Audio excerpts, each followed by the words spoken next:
There is growing concern over COVID-19 among our area business owners after employees at 3 Canton restaurants tested positive for the virus. Now, those restaurants, they decided to close temporarily out of extreme caution, of course. WMAR 2 News' Ray Strickland tonight talked to a business owner from Fells Point about keeping people safe during a busy holiday weekend that could draw large crowds. Ray?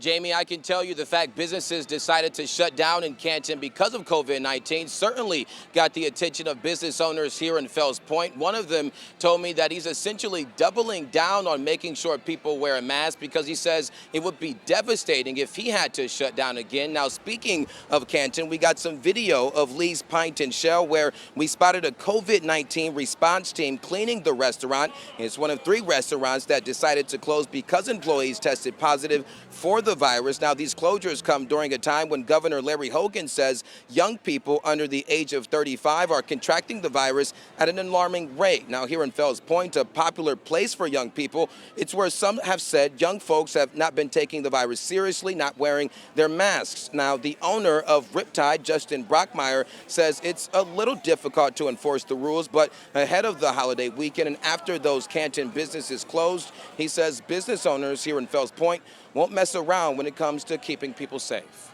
I mean, everything worries me a little bit. I got kids, I got parents. I mean, I can't go hug them until I know this is gone. So it's difficult. It's a matter of just making sure we take the right steps. Everybody's got to make sure we stay clean, constantly washing hands, constantly sanitizing, masks on when you're talking to people, when you're close to people at all, especially like our customers. You know, they got to eat, but they also need to keep their masks on. Our employees got to keep their masks on for the most part all the way through. If they walk away, they can pull it down, breathe a little bit, and then put it back on.